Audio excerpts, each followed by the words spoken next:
Hello engineers, welcome to Engineer Brandon's Tools.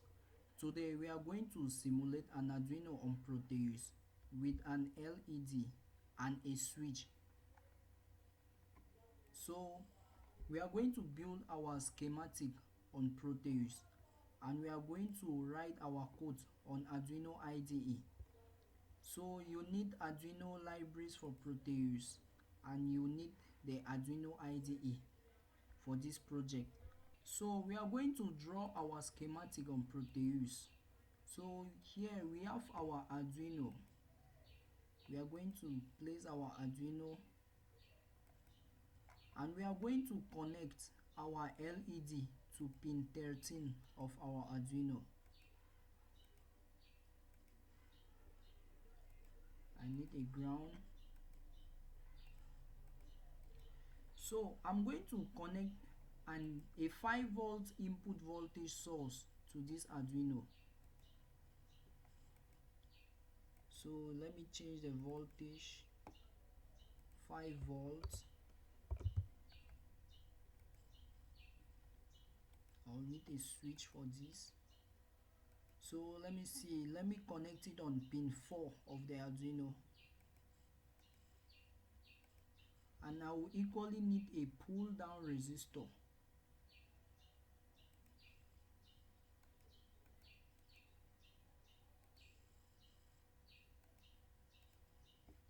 So I'll have to ground this.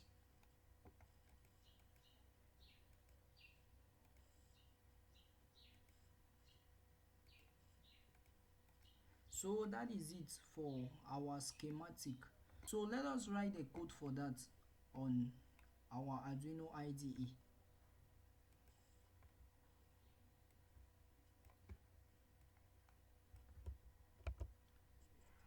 So we are going to write our code. So initially we are going to call our output pin, that is our LED pin. We are going to call it LED pin and we are going to give it to pin 13, that is int LED pin equals 13. That is, the name LED pin has been given to pin 13. Then we are going to give the name input pin to pin 4. So we'll call it input pin. Then we are going to go to our setup function. So as I said in the previous video, the setup function simply gives the setup configurations of the code which you're writing. In this case, the only configurations I need is to declare which pins will be input and which pins will be output.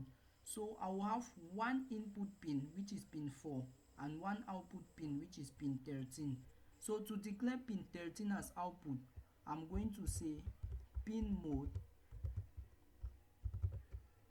What is the name given to pin 13? LED pin.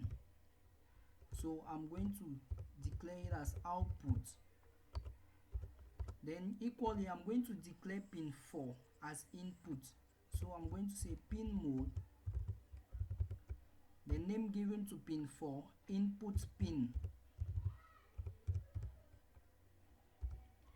So pin 4 is input. So that is all about my configurations.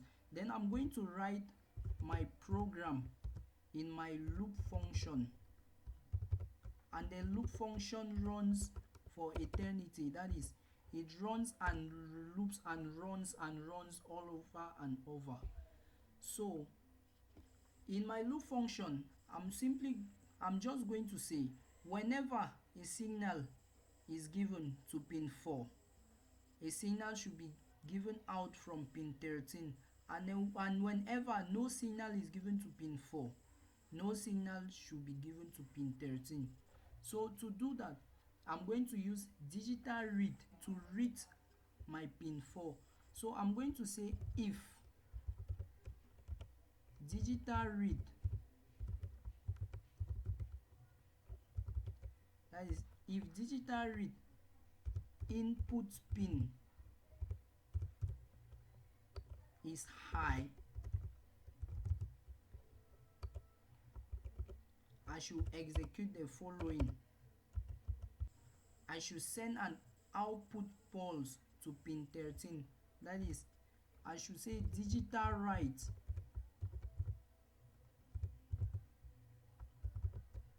let pin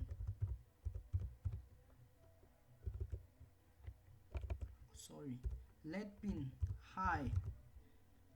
So that is that. Then if digital read input pin is low,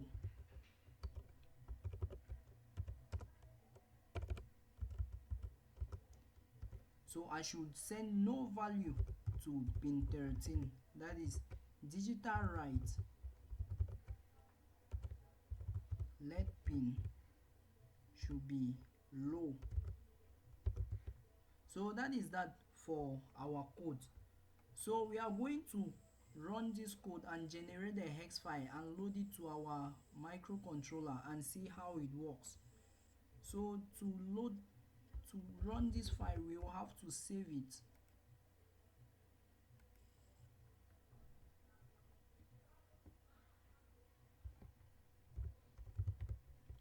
Add with switch.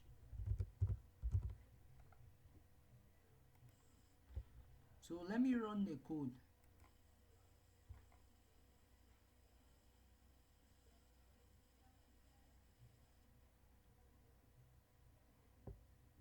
Oh, there's a mistake.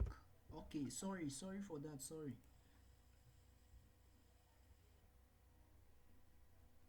So our code has been compiled. So if we open our folder where we saved our code, so here is it, we will notice that there is no hex file in the folder. So to load our code into our microcontroller, we will need to generate a hex file. So to do this, to generate hex file, you come to sketch, you come to export compile binary, then you click, then your hex file is going to be generated.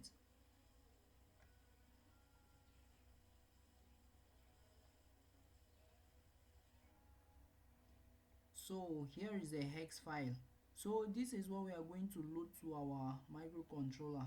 The first one, you notice that there are two, so we should take the first one, which happens to be the shorter one. So let us load it.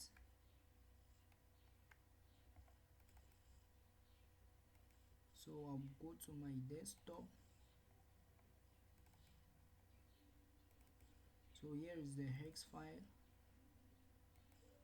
Then let me run the simulation. So our switch is open, so our LED is off.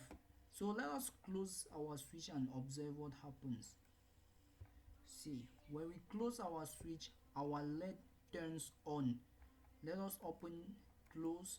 So this simply means each time the switch is closed, an output pulse is sent to our LED.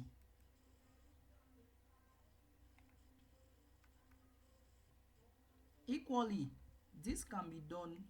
Instead of using an LED, you can use a motor. That is, you can use a DC motor. Let me see. Oh, sorry. Components, motor, DC. So here is it. We have a DC motor here. So let me connect the DC motor to pin 13.